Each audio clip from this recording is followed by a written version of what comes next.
All right, welcome. Thank you for joining us for another inspirational interview here on Artful Minds. My name is Michael King. I'm your host this evening. For those curious, Artful Minds is my online educational community for artists. You can think of it as a perpetual mentorship program, always there to provide support and guidance through educational posts, videos, and live sessions showcasing demos, critiques, tips, and tricks, as well as one-on-one discussions. Our most popular events by far have to be the online critiques. This is where I take you step by step digitally through your work and show you how to improve it. I just don't talk about how to improve it. I actually show you on screen. If you're interested in something like this, come on, check out Artful Minds at artfulminds.ca. Our inspirational discussion today is with Michael Chesley Johnson. Michael specializes in painting outdoors, primarily using oil pastels or gouache mediums. His preferred settings span across the American Southwest and the Canadian Maritimes. And this interview has been in the making, I think, now for a couple of years, hasn't it? Welcome, Long Michael. time. Hi Yeah. there, Michael. Yeah, I think you were supposed to be the very first interview here on Artful Minds, but with schedule conflicts and everything else, it turned out to be Uh, 2 years later. So mhm. I'm glad to be here. and as I share my screen and scroll through a selection of your work, briefly tell us about your journey and how it all started. I will try to keep it brief, but it's been a long, convoluted road. I've always painted since I was a kid. It wasn't the direction I took when I went to college, but throughout high school, I was painting. Back in the day, there was a black and white TV program back in the East Coast called John Nagy's Learn to Draw. And my parents got me a little kit with charcoal and pencils, and I proceeded to work with that. Also in high school, I decided to apply to the famous artist school. Some of you may have heard of that. I was a little young at the time, and when I filled out the little form on the matchbox or whatever it was and drew Binky and sent it in. It was a little picture of a deer. I got a note back from the company saying a salesman would call, and sure enough, he knocked on my door. They said they wouldn't, and my parents were home, and we were all surprised. And the fellow took a look at some of the work I'd done and said it was good, but gosh, I was too young to enroll. So I must have been like 15 or 14, something like that. In college, I decided to major in biochemistry to start with, but I still had a paint box, and friends in our dorm would go off painting at the botanical gardens. This was in Georgia. And long story short, abandoned biochemistry, became an English major. Got a BA in that, went for a master's in that as well. Got into computers, worked in IT for a while, still doing freelance graphic design on the side, mostly black and white for newspapers and restaurants for menus and so on. And then in 1999, my wife and I decided that it was time to follow our dreams.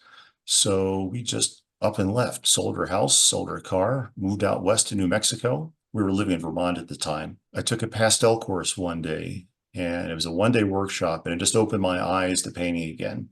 And I decided that was the path I wanted to pursue. So did that for several years, moved into oil painting after that to fine-tune some of the skills I'd been doing since high school. And then from there was teaching workshops and getting professionally recognized. And almost 25 years later, here we are talking to Michael King. I'm the epitome of your career, am Yeah, well, I? it's been 2 years in the making, isn't it? Well, that's true too. We better make it good, right? Yeah. Before we continue, I Hmm. just want to mention that if you don't know Michael's work, you can find him online at mchesleyjohnson.com. And on Instagram, his handle is mchesleyjohnson. And I've added that information to the chat so you can easily click on it. All right. So for the main questions here, now your work in many mediums, right? I believe you work in pastels, of course, dabble in watercolors, gouache and oils as well, and possibly others. Now, do you think working in multiple mediums benefits an artist rather than sticking with just one?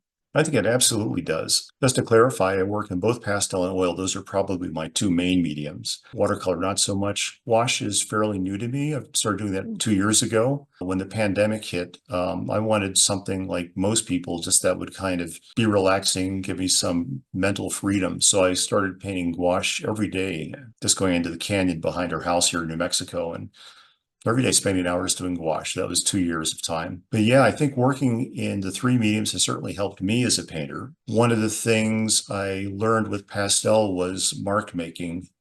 And with pastel, you can create a variety of marks. And I brought that to the oil. So with the oil, I decided I could try replicating some of the marks that I make with the pastel through oil through a variety of different techniques. And then vice versa. One of the things about oil is that you can achieve these beautiful transparent passages. And I wanted to do the same with pastel. So I figured out how to do that as well. So the two informed each other. As far as gouache goes, I found gouache to be a really nice medium in conjunction with pastel. You can do a gouache underpainting and then apply pastel on top of it. They're both compatible. They both have a very matte finish, and they look virtually indistinguishable once you put one over the other. Well, you don't put the gouache over the pastel, obviously, because it's wet, but the pastel over top of the dried gouache. So, and I think that anybody who does one medium is hurting themselves. I think they need to pick something else that they can learn from and try to see if they can get some kind of conversation going between the two mediums. I found that's to be true anyway for myself. That's a good way to say it, a communication between the two mediums, right? Mhm. Yeah. And you kind of just blew my mind because it's one of those things like, why didn't I think of that? Putting pastel Mhm. over gouache, like they're perfect for each other, aren't they? Yeah. Well, a lot of people do it with watercolor. I've known several pastels to do with watercolor, but I think gouache is a lot better approach for it because they're Yeah, both yeah. opaque. They're both matte.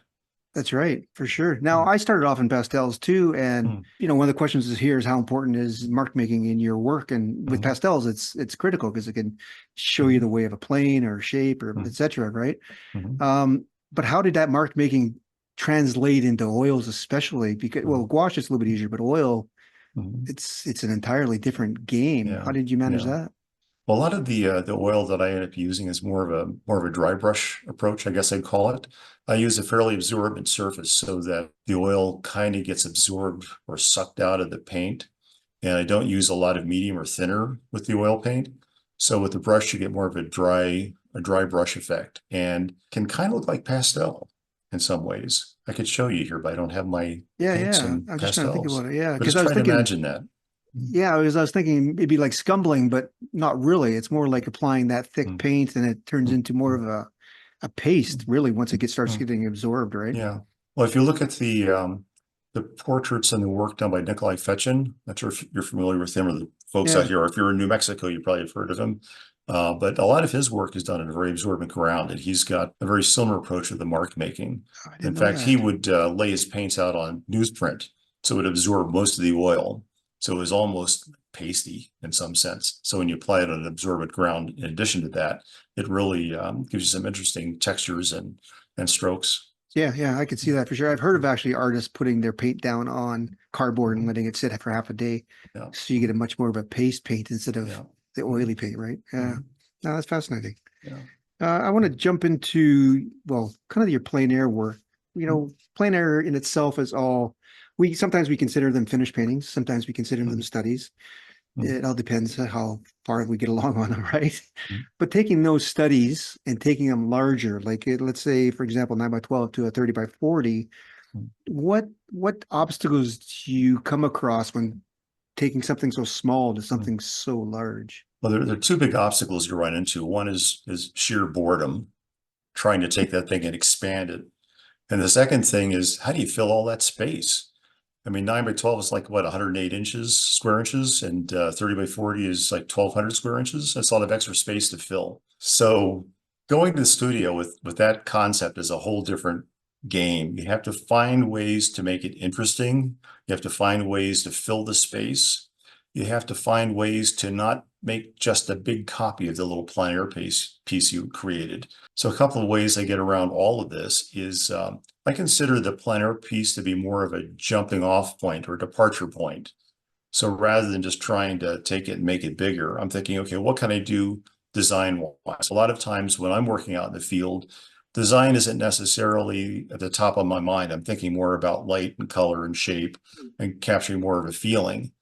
So it's an opportunity in the studio to work on the design to refine it. And I'll do this through starting off with maybe some thumbnail sketches and pencil or charcoal, and then I'll do scaled up sizes. So for example, if I'm doing a 9 by 12 and I would bring it up to a 30 by 40, I might go with a 18 by 24 and just do a charcoal version of a design, trying to play with that. And I might make 2 or 3 attempts at it. The other thing I do is I try to play with the color harmony a bit. So when I'm outside in the field and I'm looking at doing a painting, I'm looking at dominance as far as value and color goes. Is it light? Is it dark? Is it warm? Is it cool? What's the dominant color family? And I might change that a bit. Maybe I don't play so much with the light dominance or dark dominance or the warm or cool so much as I do the color scheme. So I'll make little color experiments with usually pastel sometimes with gouache, just to come up with different concepts, which I then bring to the bigger painting. And then finally, one thing I like to do is switch mediums. So if I did a pastel in the field, I'm probably going to make an oil of it in the studio. If I did an oil in the field, I'm probably going to do a pastel of it in the studio. And a gouache, if I did a gouache in the field, it can go either way. And I tend to not use photographs in the studio unless I absolutely have to get some detail. So I'm working solely on the plein air piece and using that as my reference. So if I have a little, 5x8 gouache sketch, I can make that quite large. I can make a 30x40 out of that without having to refer to a photo. So those are the kinds of things that I would look at, is just switching things up to make the studio work more interesting. Yeah, I love your answer, because a lot of people think it's just a matter of upscaling what you have, and they don't understand the amount of work is really necessary before getting to that large size to make that large size work. Because I hear a lot of people say, oh, when I go large, it gets so frustrating because I have these large open spaces. I kind of lose the composition. And yeah, 100% you would, because you didn't plan for it, right? Something that works 6x8, isn't necessarily going to work 30x40 unless you put the work in it, right? And you get bored. Yeah, I could see that too. Yeah. Yeah. And the sketches just and the iterations, the studies, it creates excitement, right? Yeah. I mean, I've done that where I've taken, a plein air piece and just literally scaled it up and copied it. And it's just not fun. Yeah. It's not what I want to do. I want to use it as a point of departure instead, a jumping off point, Yeah. and play with it a bit. Absolutely. And this is a very good lead in for your series that you have called Variations. And I'll bring that up and share it.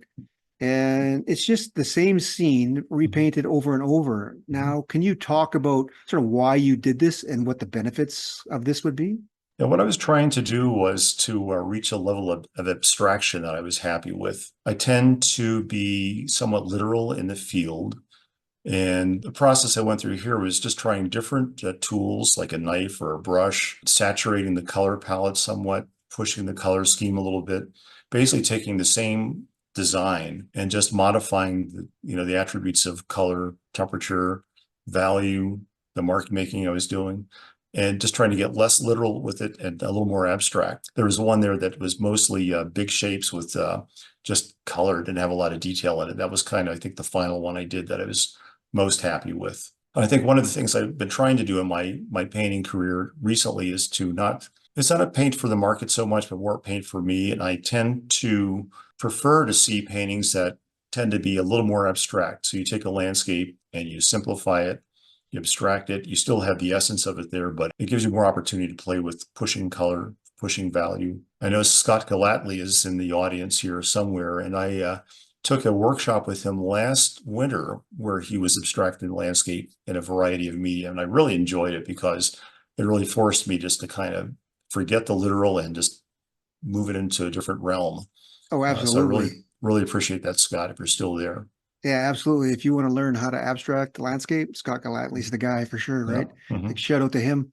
And what's interesting though, I've been following you, I don't know, forever. I don't know how many years. And I've actually seen a shift through the years to being a little more abstract, which I thought was really interesting. Yeah, that's something I wouldn't know from the inside.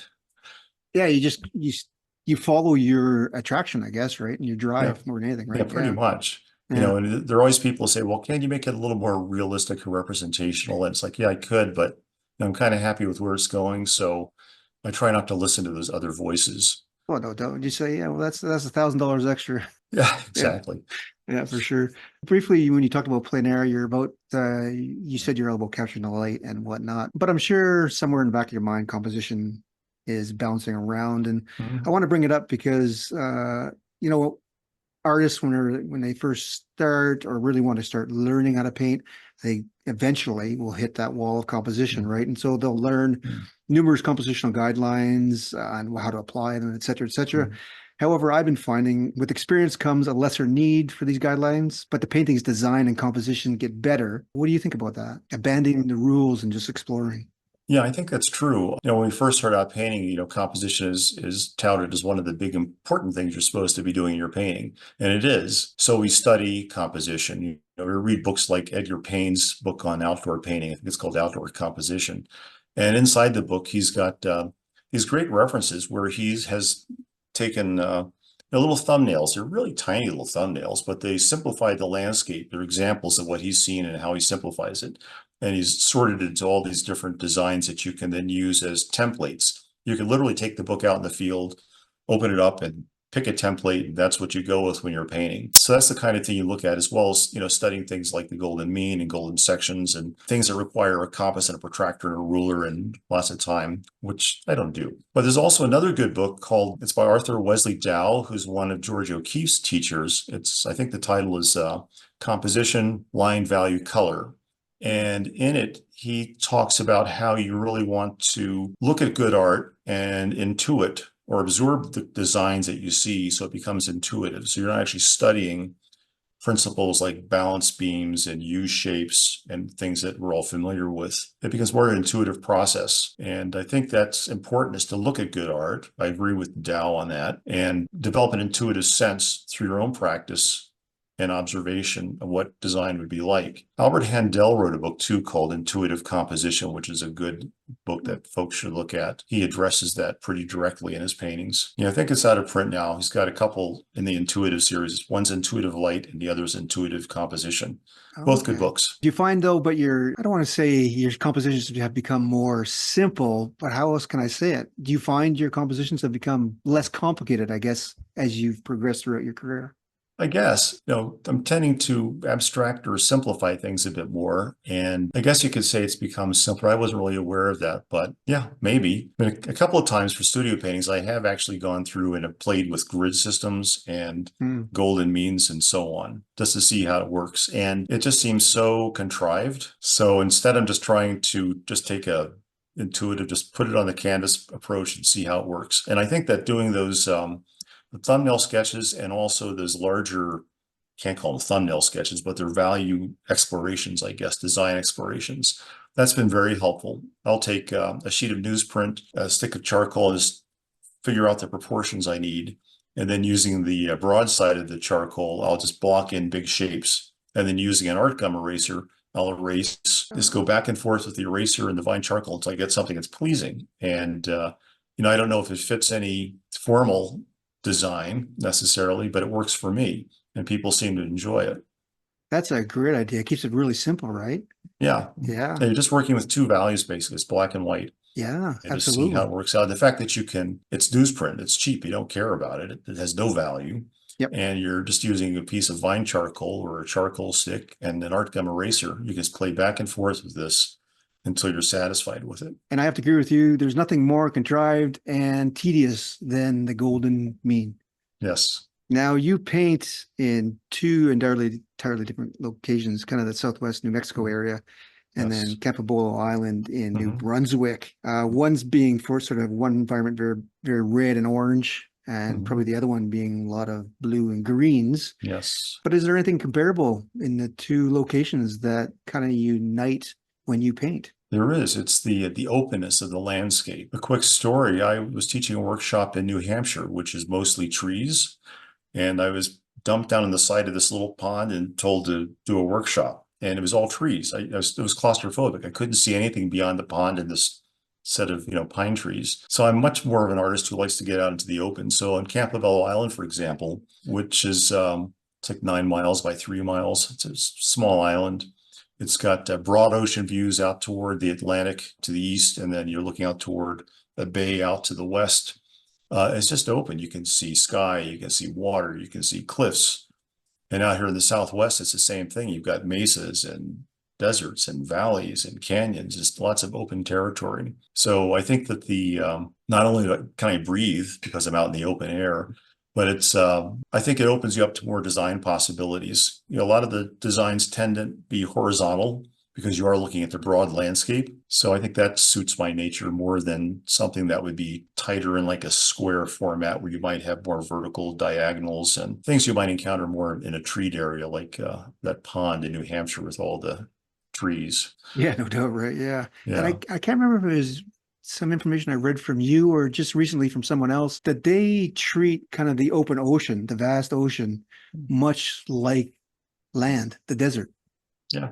No wonder it seems so appropriate to be in either locations because they read the same in a sense, right? Yeah, really, Yeah. it's about the horizontals and the open space and the sense of freedom, I guess. The color palette is vastly different. Like you Mm. mentioned, blue, greens back east.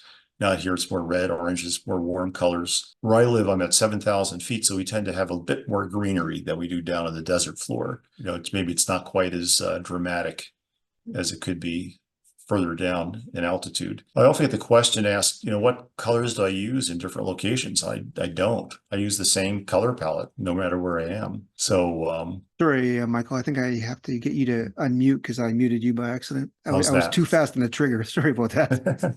Okay, so you use the same colors. Great, fantastic. But does it take your brain a while to shift It does, yeah. between environments? It takes me a couple of weeks of painting to get back into the scheme of things. And that in its own is pleasurable. It's one of the reasons why it's nice to travel to different locations is that it does take you some time to get back into a color scheme that you knew 6 months ago or a year ago. And also if you're going to a new place, it's nice to see some new color that you kind of have to figure out. It's so easy if you live in one place to fall back onto the same formulas for color. So this helps me keep things interesting. Boredom is my biggest enemy, so I try to avoid that. Yeah, it keeps you on your toes, right? That's great. Yeah. Yeah. Now, one of the things in my following of you, every year you seem to do a sale at Christmas of Hmm. paintings that sort of have cycled through the galleries you're in. Hmm. And so then you put them online. And I'll just share the piece that I have. It's called Dawn on the Falls. And when I saw it, I was surprised to see it in the fact that it actually cycled through your galleries and didn't sell. Are you ever surprised by the paintings that come back to you that haven't sold through the galleries? I'm actually more surprised by what sells. I mean, it's always a surprise to me. You have a painting that you say, well, it's not such a bad painting. I'll stick it up on the wall and see what happens. And that's the one that sells. You weren't planning on it. I've had studio galleries out here in Arizona for a while when we lived there for 10 years and also on Campobello Island. And I have, 50, 60, 70 pieces of my artwork on the walls. And I'm always wondering which one is it going to be that's going to surprise me that sells. So sometimes I'm more surprised about that than actually what gets returned. Interesting. But yeah, the piece you have is a surprise because I really like that painting. And it was one of my earlier experiments with just being raw with color and more aggressive with knife marks. And it's a totally knife painting. There's no brushwork in it. Oh, interesting. Yeah, and I just love the painting. It's got a nice glow to it. So, I'll bring it up yeah. again. I loved it as soon as I saw it. And when I Hmm. got it, I thought it was even more impressive because of all Hmm. the texture and, of Hmm. course, all the broken color and the value Yeah, for the distance and stuff like that. But that's interesting. I never really paid attention to the fact that it was all just knife work. yeah. So I got quite a unique piece then, in a sense. You did, yeah. That's one of my first knife pieces, all knife. Not bad. And what's nice about the knife work is that it's easy to get broken color. You brought that up. If you take the approach that you don't mix everything, you just lay down the color as it goes, and you can cover it up if you have to or not. It just gives you a more little pops of color, more of a brilliant effect. And I think that's one of the things that sometimes I personally miss in my brushwork. Sometimes the brushwork tends to be a little more grayed down, not quite so vibrant. Oh, And the interesting. knife is a way to change that. Okay. Yeah, yeah. You less intermixing on the painting, I guess, Yes. right? Right. Yes. But saying Mhm. that though, let me bring up your work and I'll go in reverse order and we'll talk about broken color. I mean, you have Mhm. a lot of broken color in your work, and I think it Mhm. stands out because a lot of your colors are more chromatic rather than nuanced, like some Mhm. painters are, right? Mhm. And we kind of talked about broken color, but why do you think it's important to use broken color? I sometimes call it temperature shifting in the same value Mhm. in a painting. There are a couple different approaches to color. One is you just make everything basically a series of grays with maybe the occasional pop of rich color, or you try to take the more impressionist route where you can reproduce some of that quiet color by using broken color. Broken color still has a vibrancy. It sounds contradictory, but you can have broken color and you can still have sort of a neutral gray feeling to it. I don't know if that makes sense. Hmm. Closer you get to it, the more broken color you see and little pieces pop out and becomes more interesting. For example, back east, when I paint foggy scenes, I'll often use like here we talk about formulas, but I'll use a cool red like alizarin crimson and a cool green like phthalo green. And if you have a real light, and you can see in that painting there, actually, you can see a little bit of the phthalo and a little bit of the alizarin kind of color. if you take those two colors and mix them together, you get just absolute gray. But if you don't mix them, leave them broken, as you saw in the fog there, you can still see little bits of pink, little bits of green, and it has a vibrancy that's much more exciting than that flat gray that you'd get.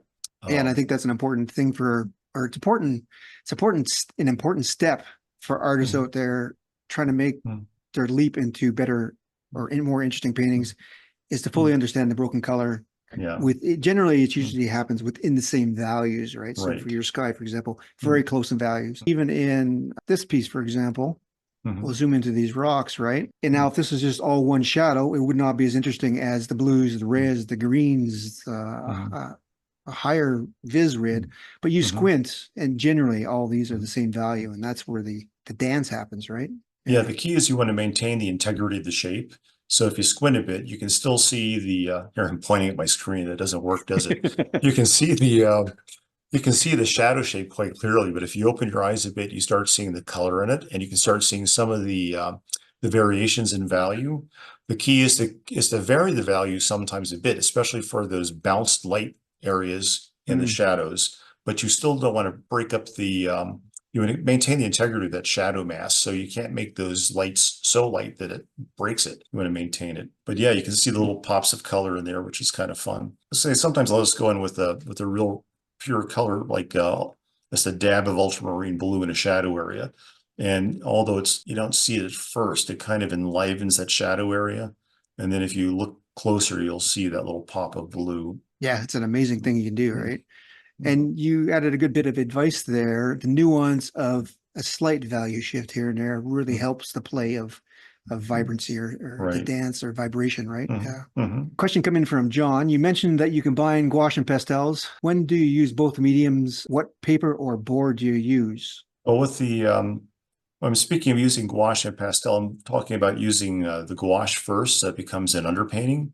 And the ones that dry, I can apply pastel over top of that. The gouache has enough tooth that it can pick up pastel. The paper I use is typically going to be a sanded paper like a UArt, but I'm going to use a very fine grit because I don't want to tear up my brushes that I'm using with gouache. You never want to use those expensive rosemary brushes on sanded surfaces. Doesn't last long. So much for that answers the question. But yeah, once the gouache is dry on the sanded paper, if it has a very fine grit, then I'll go over that with pastel.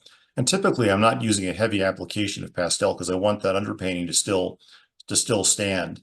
And quite often the pastels I use aren't going to match the color of the gouache passages. So again, I'll be getting some broken color, letting the pastel stick sort of skip over the gouache surface and letting some of the gouache color still pop out. And I assume you don't apply the gouache so thick that all the tooth isn't filled, right? No. There's always room for my gouache technique is I treat it more like watercolor initially. I use thin washes, and then as required, I'll go to more opaque passages. And I've really enjoyed that. I've used gouache where I've tried it just being opaque. I just find it's just kind of, it doesn't work for me. I'd rather have the transparency that you can achieve by thinning the gouache. Maybe I should do watercolor instead of gouache. That's a whole can of worms. That's two different. It is. It's a different art form. Absolutely. I right? tell my students you have to stand on your heads to paint watercolor. It's nothing like oil or pastel. Oh, I agree. Yeah. Now that kind of brings up to how you work when you create or when you paint. I mean, usually when we go plein air painting, you focus on the one and you finish. But when you come back to the studio, it's the same process. Do you kind of focus on one painting until completion, or do you have 3 or 4 to go? And usually if I, for example, I'm bringing my plein air pieces back into the studio, I may give it 30 minutes to look at the painting. If I can't fix or adjust or make the painting better in 30 minutes, then it's better off just being put aside and pressed, being used as a reference for a studio piece. And when I'm in the studio working on pieces, typically I'm working on just one piece at a time. I interviewed an artist recently who has 15 easels in her studio, and she has all 15 easels occupied with artwork, and she works on them simultaneously.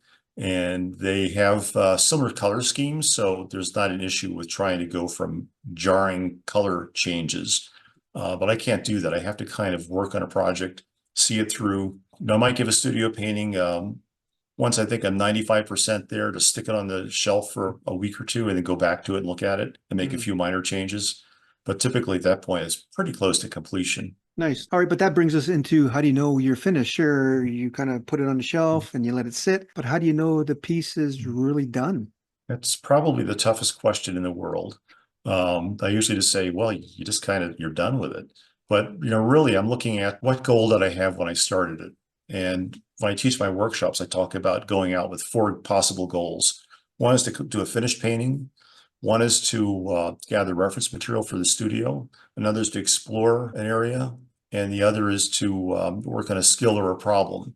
And each of those have different goals. If I'm working on a skill or a problem, I just want to make sure I've got the problem solved. Like, how cool is that shadow compared to the warm light around it? If I'm exploring an area, I don't care. I'm just kind of sketching, painting, just trying to get comfortable with the landforms and the vegetation, that kind of thing. If I'm gathering reference material, same idea. It's like exploring, but it has more of a focus because typically I have a specific scene that I want to analyze. The hardest is the finished painting. What do you do when you're trying to finish a painting for a competition, or if you're working on a studio piece that you want to put in a gallery at some point? And what I'm looking for then is I want to look at the design. Is the design working for me? I want to look at the color scheme. Is the color scheme working? And then finally, I want to look at the mark making. Is the mark making working? And by working, I mean, does this thing at the end, is it interesting? And does it have a unified feeling to it? Is anything jumping out that feels wrong that needs to be corrected? And usually by the time I get to the end, I've already dealt with the design issue. If I don't have a good design to start with, I'm probably not going to move on to color. And once I've got the design worked out and I'm working on color, if I'm not satisfied with the color scheme, I'm probably not going to move on to addressing the mark making issue, kind of marks that I have on the surface. So that's the evaluation is kind of a step-by-step process as I go. And that's my answer. I thought I'd give you that a little bit extra time there, Yeah, but thanks. and now you've hit on two nails with one hammer. Now, if I can articulate them both before I forget about them, the first is people need to know that when you're painting, you don't need to finish a painting. I love the fact that you mentioned that sometimes you just paint to work out a problem. So you're just exploring, you're trying to find the place, to feel the place, or you're particularly interested in maybe, I don't know, the shadow of the logs underwater, and you're just working on that particular issue. Right. And the finished piece doesn't matter at all, right? You're just exploring and finding. And I think that's very important because when beginners or mid-level painters, they're trying to finish a painting and they find all the anguish involved in that without realizing that they don't need to. So I think that's very important for them. Yeah, have a goal basically. What is the goal? And you can break the goal down into sub goals. How far do you want to take it? A lot of times I'll just do a vignette, especially if I'm working out in the field, and that might be all I do. Once I'm back in the studio, I might take a few minutes just to kind of say, well, maybe I'll just cover up the white space if I feel like it, if it detracts from the painting. But sometimes I'll just leave the white space there, and it has a nice effect. Again, Nikolai Fetchin, if you look at his paintings, there's a lot of unfinished canvas on those pieces. Yeah, and there's still a lot of attraction with them too, isn't there? Right? Yeah, exactly. Yeah, and the second aspect of it is probably one of the best answers I've heard about when you know you're finished, and it's about asking questions, right? And if you're just looking at your painting and you're sitting there with a blank stare, not asking questions, how are you going to know it's done? Is the mark making complete? Do I need more marks? Do I need less marks? How's the value structure, etc.? And I think what you just said is the key to knowing when a painting is finished, when you've answered those questions. Yeah, one trick that I use personally is I take a photograph of the painting and I throw it on my laptop and I let it sit there for a day or two and go back and look at it periodically. And inevitably something jumps out that needs addressed. And you don't see that when you're looking at the painting. For some reason, it happens when I look at my computer. I can say, oh yeah, it's too dark, needs to be adjusted or whatever. Yeah, I find that the same as well. I cheat with my phone. And for some reason, when that painting gets to the size of your phone, those 2 by 3 inches, some things just stand out that you totally miss, right? Yeah. Yeah, it's kind of the mirror effect, but. Well, the other trick is to put an expensive frame on it. Especially if it's a pastel, you've got to actually frame with glass, matte, and so on. By the time you put this expensive frame on, it's like, yeah, I should have done whatever. All the mistakes show up after you framed it, eh? Yeah, and it's worse when you sell a piece, but you can't say anything. No, you better not. Yeah. Oh, that's so funny. I want to talk about drawing because I think I watched the interview with you on YouTube and you mentioned drawing about, or it could have been about one of your blog posts and how important it is. But it's an important skill without a doubt, 100%. What do you think about the difference between drawing and drawing for painters? Do you think there's a distinction between the two? There is. I mean, if you're drawing, like you're drawing a figure or drawing and just doing a drawing, you have to have perspective, right? You're looking at lines and how the lines are weighted, if they're thin or thick lines, how it helps with the sense of form coming close and so on. I think that there's a big drawing element too in painting. In fact, I would have to say that the number one problem I have found among students is that they just can't draw. And it's painfully obvious in the work that they're doing in the class. And it comes down to not understanding perspective, I guess, is part of it. Talk about linear perspective, how things are smaller in the distance and bigger closer up. For some reason, that doesn't quite register. And also, if you think about the form of the land, there's drawing in the landform. So if you have a hill, if you want to represent the hill correctly, you have to think about contour lines and you have to think about perspective on it and how it's all going to fit together. It becomes more painful when you look at architecture, if someone's not comfortable with that. And I had a student who's a very good painter, and she sat down in the middle of the field looking at this, not field, middle of the village, looking at this this bell tower, and the perspective lines were just all wrong on it. It's like things going up instead of going down to the horizon. Once I pointed it out to her, it clicked. But it's that kind of thing that you have to be aware of if you're drawing or painting architecture. But yeah, there's a whole foundation, I think, to landscape painting, especially with drawing. And of course, if you're painting figures or if you're painting trees, I paint a lot of trees, and drawing is very important in that because every tree is an individual. It's almost like a person. And you have to really think about how you can convey the form. And a lot of it comes down not just to color usage, but also to drawing. So I always tell people to practice their drawing skills. One of the best things you can do as a painter is just go out with your sketch pad and draw, not even think about color. Yeah, without a doubt, right? 100%. Yeah, I've always made it a distinction between the two.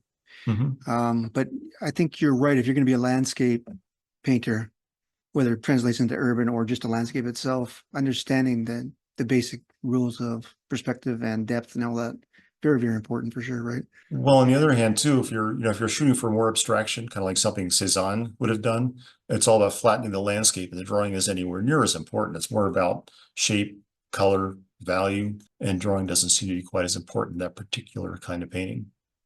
Yeah. Now, for anybody who wants to improve their drawing, the best book I've ever read on drawing is From Square One to Trafalgar Square. I can't remember the author, but Google that and it'll come up. Why it's the best, I think, because it teaches you drawing in a whole different state of, you learn about observation more than you about rules of drawing. I wish I had that when I was a teenager. So now we talked a little about composition and how it became more intuitive and whatnot, but what do you look for when you create a painting nowadays? Is it the interplay of line and shape, or applying color theory, or are the negative positive shapes really important? Like, what makes you start a painting and what do you kind of drive towards? Well, usually the first thing that works for me is there's something going to be dramatic about the lighting that captures my attention. And the next thing will be the color. So those two things kind of work together to draw me to a particular scene. It doesn't matter so much the subject. But when I'm looking to actually make a painting of something like that, I want to think of the scene as having simple shapes. That's the first thing. I want simple shapes. And then I want just a few values, just simple values. So we're looking at like 4 or 5, 6 shapes and 3 or 4 values. And then if I can find a spot of rich color, that helps. A lot of times in landscapes, you don't find the rich color. Nature tends to be more muted or more neutral. So if you want to find a spot of red, it's going to be a flower or it's going to be a barn, something like that. And this also goes true, I think, for studio work too. If you have those 3 things, simple shapes, simple values, and a spot of rich color, you can make a good painting out of that. But of course, before you start all of that, you have to have that initial attraction to the scene. So for me personally, it's light, it's color, it's a little bit of drama, which usually means contrast. Contrast can either be light and dark, or it can be rich and dull color, those 2 things. So everything. But I love the first answer, right? As you began, it was simple shapes. And I can't stress this enough. I think that's a very brilliant answer. And I think everyone should follow that at the very start, right? It makes painting so much easier. And that's where those larger value sketches come into play. You can sort of simplify those shapes, mask things so that they become simpler. For example, if you had tines of a fork and you mash those together, you get a spoon out of it or a flat spatula. That's the kind of thing I'm thinking of as massing Hmm. and Hmm. simplifying the shape. Yeah. And then afterwards, you can take out the negative shape to Mhm. create the tines, right? Much like Exactly. trees, right? Same sort of Hmm. thing. Yeah.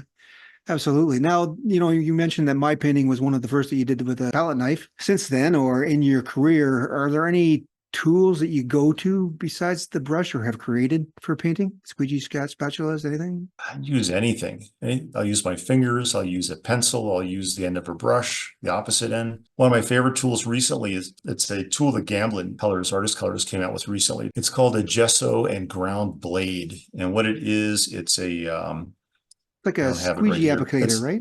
It's like a squeegee applicator, yeah. And I found I don't use it for gesso, I don't use it for ground, but I use it for painting. It just has a really great, soft yet hard. It's hard to describe, a hard yet soft edge that you can work with. It's somewhat flexible, and it just gives you a real neat mark. So I've been playing with that lately. Otherwise, I have a whole set of knives that I use periodically. I tend to favor a very small knife when I work. The reason for that is the big ones scare me. You put too much paint down. So the little ones, I use a little less paint. But those are the basic tools I use. But if I need to make a certain kind of mark or change a mark, do something a little different with the surface, I'll pretty much take whatever's handy. The fingers is like my favorite tool for softening edges. Yeah, instant, right? Talking about palette knives, are there times where you just like how many times do you scrape a painting to repaint something? That happens once in a while. I have a higher hit ratio than I used to in the past. I'm more careful, more considerate, I think, than I used to be with the paintings. But yeah, sometimes you just, no matter what you do with it, it's like it's not even worth saving as a reminder of how bad the day was. Just scrape it off and be done with it. Move on. Yeah, exactly. My friend, when we go plein air painting and I scrape it at the end of the session, my friends always yell at me to not stop doing that. But Yeah. sometimes it just feels good and you need to get it done, right? And you can do it partway through a painting process too. If you feel like you have a bad start, just scrape it down and do it again and Yeah, again. absolutely. Yeah, yeah. You Yeah. got to live through that pain, right? Yeah. And if it's not working for you, just scrape it off, put it aside, and think of it for another day. Yeah, for sure. Now, I'm curious, talking about paintings not working or anything like that. Do you have any horror stories in terms of a painting and whether you just finished it and dropped it or someone came back after a sale or anything interesting like that? I can't tell you how many times I've dropped plein air paintings in the dirt, for whatever reason, but they just tend to fall sometimes. Yeah, butter Sometimes side down. yeah, it's always the paint side down. And sometimes it improves the painting, most times not. But no real horror stories about it. I've got, tons of stories about painting out in the field, but none of them are truly horrible. That's Um, too bad. yeah, well, how about you?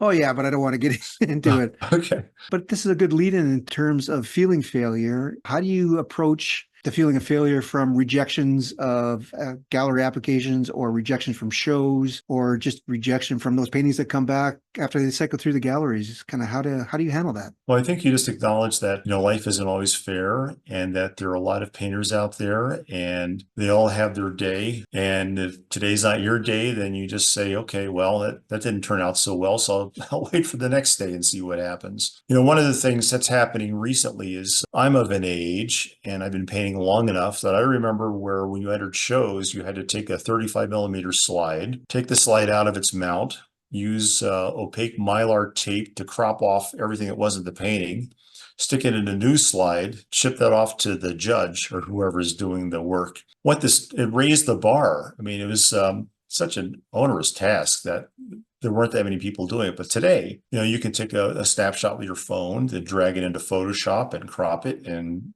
tweak it. You're not supposed to, but you could.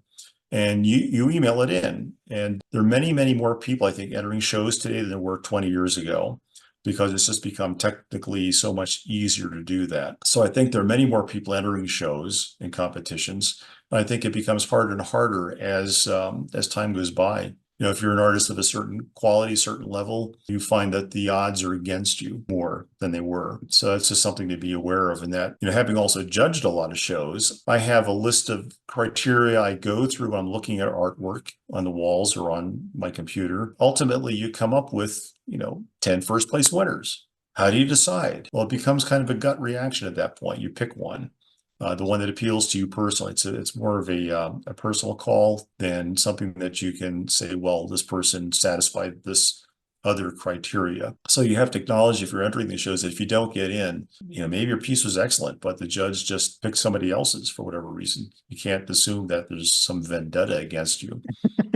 Yeah. Yeah, I never thought of it like that. It is a lot easier to enter shows. Well, Yeah. thankfully, because man, that'd be such a Yeah. pain, right? Oh, yeah.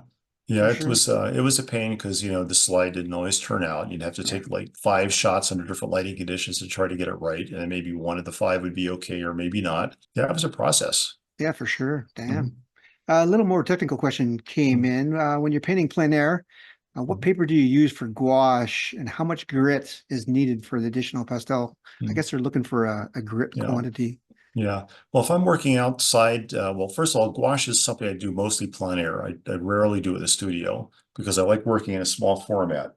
And I'll just show you real quick one of the sketchbooks I use. This is my pandemic sketchbook number 3. It's probably not in focus, but anyway, it's about 5 by 8, and inside here I just do these 1-page gouache sketches. You can see sometimes they're a little bigger depending on what the scene is, but it's 140-pound cold press paper, and it just has a real nice effect with the gouache. But if I'm doing gouache in the studio and I want to apply pastel over it, I'm probably going to use, like I said, the UArt paper, the finest grit that I can get, like 600 or 700, and just have a real thin to start with the application, a little opacity, not so much, not a very thick layer, and then go over with soft pastel, not hard pastels, but soft pastels. The hard pastels require a bit more tooth than that. Soft pastels pretty much go on anything. So Yeah, pretty much. Yeah, yeah, and you could probably use them in your sketchbook without a doubt, right? I could. Yeah. Now, you've been painting for a long time, but what do you think's changed in your work the most from, say, not exactly when you started, but say like 5 years in to now? What's the biggest change you think? I think I'm becoming a little looser and little less literal than I was. One of the things I've always enjoyed is looking at a scene and representing it as I see it, not photographically necessarily, but it's almost too much like the scene. I would rather take them and be a little looser with it and push the color, push the design, push the values, think more about enhancing the effect of the moment that I felt when I was in the scene at the scene. So I think I'm more conscious of that now than I used to be. I'm also a little more daring now, I think, with materials and tools. So I'm doing the knife more. I'm using that Gamblin's wedge more, trying different kinds of surfaces, different kinds of paints, different applications. I'm more experimental, I think, than I was. I used to always recommend to students that if you work in a medium, what you want to do is find one combination of materials and technique that works for you, because you want to become a better painter and not always trying to fight or learn about your materials. Although it's good to experiment to expand your knowledge because you might come across something better. But these days, I'm more interested in trying more experimental stuff. So, or experimental for me anyway, maybe not for other artists. That's interesting. And that probably just comes with experience, right? You're more comfortable. You want to explore more, kind of push the envelope I guess to say, right? Yeah, Exactly. Yeah. yeah, for So, sure. painting less for the market, painting more for myself, and I don't care if a piece fails. I'm more Hmm. interested in learning and trying to get the result that I want. I mean, we're at our hour, and I just have two more questions to ask you Mhm. that I ask everybody. The first one being, what is the best piece of advice you've been given? I'd have to say my first mentor, Ann Templeton, who has passed away now several years ago, but she not only was a great painter, but she was also a great business person and knew about the business of art. So here's the story. She was invited out to dinner with some artist friends and some collectors. I was staying at her house as a guest because we were working on her book. I was working on her book with her. And she invited me out to dinner. I said, I don't think so. I'm kind of tired. I just want to lay back. Said, Michael, if you're going to do this, you have to do this. And I'll always remember that because, if you want to get into the business of art, you've got to walk the pavement. You've got to do all the things you have to do to get successful at it. You can't just sit back and say you're tired one night. So I think that was probably the best piece of advice I was given. Oh, I love that. Yeah, yeah. Get over your ass and start doing it, right? Yeah, it's fantastic. Now, I hope your answer is going to be different for the second one, but what is your top piece of advice to give others? Well, the advice there is paint. I mean, really, if you're going to be a painter, you can take the workshops, you can read the books, you can watch the videos, but ultimately, it honestly comes down to doing the work. It's like riding a bicycle in some ways. You can't read the book about it. You can't take a workshop on it. You have to get on the bicycle and do it repeatedly. And you really do get better at it very quickly. The more you paint initially, the faster you get. Eventually, you might reach a plateau where your work doesn't change much, but then you start having little jumps of improvement over time. But it's really about consistency of work. I've interviewed a lot of well-known and professional artists for the art magazines, and the one common thing they have, or the one thing they have in common, is that they're all terrifically organized and they're all consistent in their practice. Maybe not every day, but 4 days a week, 5 days a week, something like that. And I think that's what's made them into the great artists that they are today. Yeah, that's great advice. I don't think you can get much better than that, eh? Just Yeah, paint. yeah, Yeah. yeah. I mean, it boils down to that, really. Yeah. I mean, if you want to be a painter, paint, right? If you want to be an Yeah, engineer, do yeah, engineering. It exactly. makes It sense. sounds, like a not a very good answer, but it's what it comes down to. You've Yeah. got to do it. You can't just do it once in a while and create a masterpiece. There's a story by J.R.R. Tolkien, if you're all familiar with him, with Lord of the Rings. So a story he wrote a long time ago. It's called Leaf by Niggle. And what it is here's a spoiler. It's about an artist who spent most of his life working on this one painting of vegetation, I guess. And after his death, the only thing that's left is this one little scrap of canvas with a leaf on it. And that's his sole output. He just didn't paint. Yeah. That's disappointing. Don't be that artist, right? For sure. Thank you, Michael. It's been fantastic. You can find Michael on the internet at mchelseajohnson.com. Links are in the chat, and you can find him on Instagram at mchelseajohnson as well. And with that, I want to say thank you very much for finally 2 years. for 2 years in the making, finally coming into the interview. I really appreciate it. Yeah. It's been Oh, fantastic. thank I you so really much. enjoyed it. It's been a real pleasure. It's Yeah. been a great time. Thank you very Thank you very much. much. Thank you very much. Yeah. And if you're interested in Artful Minds, head on over to artfulminds.ca. And thank you to everyone who attended and asked the questions or just sat back and listened. I really appreciate it. And until next time, I guess, take care, everyone. Thanks a lot. All right. Cheers. Bye-bye.